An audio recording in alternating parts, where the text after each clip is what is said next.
What do feathers have to do with your potential? Well, there is a definite connection, and today I'm going to get right into it. If you have any feathers in your home, you may want to mentally think about, where did I put that feather? And if you're the type of person that you think, why would I have feathers in my home, Rachel? Well, welcome to my channel and the wild world of having feathers and other natural things in your home is totally normal and really fun to do.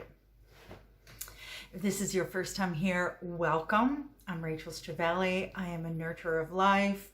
I help you sow seeds of self-love in yourself. I produce videos and writing and connect with people to help cultivate self-love, express your creativity, and connect to your soul. All right, so today we're thinking about, what do feathers have to do with potential? So you may be watching this because you want to change your potential. You want to believe in yourself again. You want to activate something new in your life. You want to manifest something that makes you excited or delighted or just able to get by.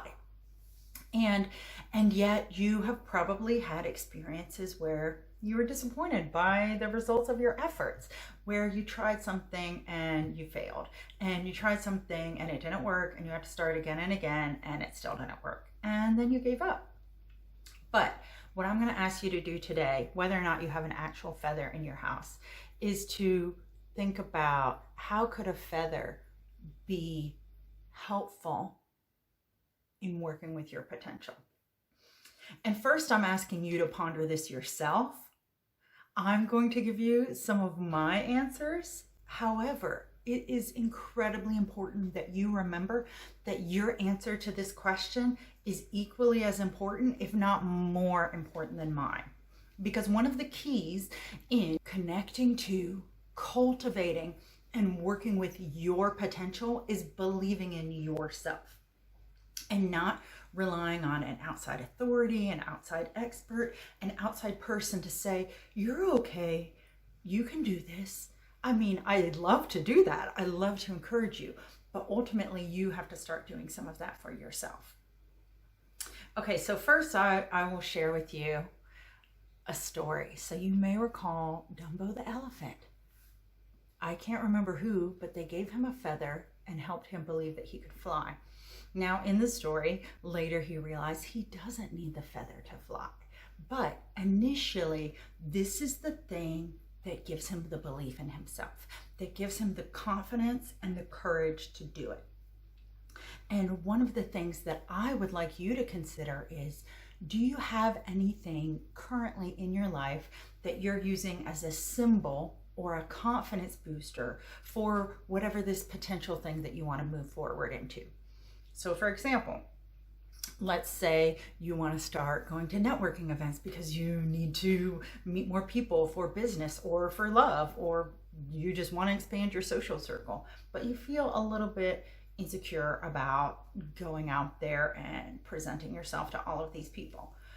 Well, what if there's a thing that you could do or bring or say that is your little booster, your little feather that you're using to remember that you can fly?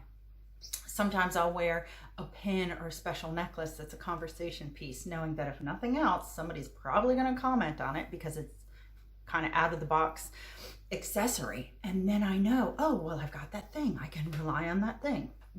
These little games that we play with ourselves, they might be silly, but there's a reason that the story Dumbo is still a story that classically is shared, and it stands the test of time.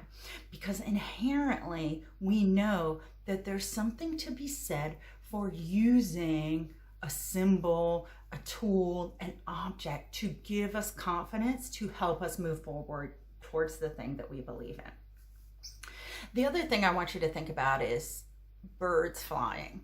So when a bird first learns to fly, there are a lot of efforts in which they fall, in which they don't do very well, and they're floundering around. But because it's in their DNA, it's in their blueprint that they will fly, they keep on doing it. Now, probably a baby bird might have a day where they have a lot of failures and they think, I'm done for today. but the next day they try again. And so what I want you to think about that a feather can symbolize is every day is a new day when you can try again. And here's the thing I love about every day. So every morning you have a new attempt, every Monday or Sunday, whichever one you consider the beginning of your week, every first of the month, every first of the year. There's a reason, even though some people think it's a little bit silly, that January 1st, the first day of the year, is so impactful to start something new, because there's that energy and that power of it's the first day of the first month of the new year.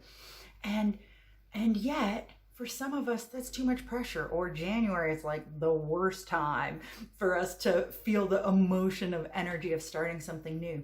That's okay. Whether you need to start next Monday or the next time it's a new morning, pick a day that feels like a good time to start. And even if you're not like, oh, this feels like a good time right now. When I say feels good, pick a time that you think, you know what, I like the feeling of starting on a Monday. For some people that really works. For some people that doesn't work. Starting on the weekend might be better. For some people, first thing in the morning is the time to go for it. So some of this is a little bit of you learning about yourself, because here's the other thing about potential. Each of these birds can fly, but they each have their own unique skill set, diet, size of feather, color of feather, and all of that. So as you are tapping into your potential, cultivating it, supporting it, I also want you to remember that you are a unique expression of a human being. And some people are going to be like you and some people are not. Because you don't succeed the first attempt at whatever this thing that you're doing is, does not mean that you're a failure. You're in the learning to fly process.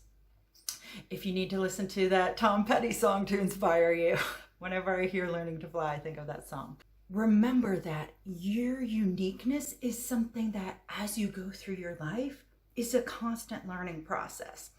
There's this joke among parents that you don't get an instruction manual for your kids. Similarly, I don't have an instruction manual for myself, except that if I'm learning and if I'm being loving towards myself, if I'm being compassionate towards myself, as I experience these things and express these things, I learn more and more about who I am, and I can work with my strengths, and I can honor my weaknesses, and I can honor my strengths, and I fulfill my potential as me, Rachel Stravelli, not, Southern woman living in 2020 in such and such a place with such and such a life.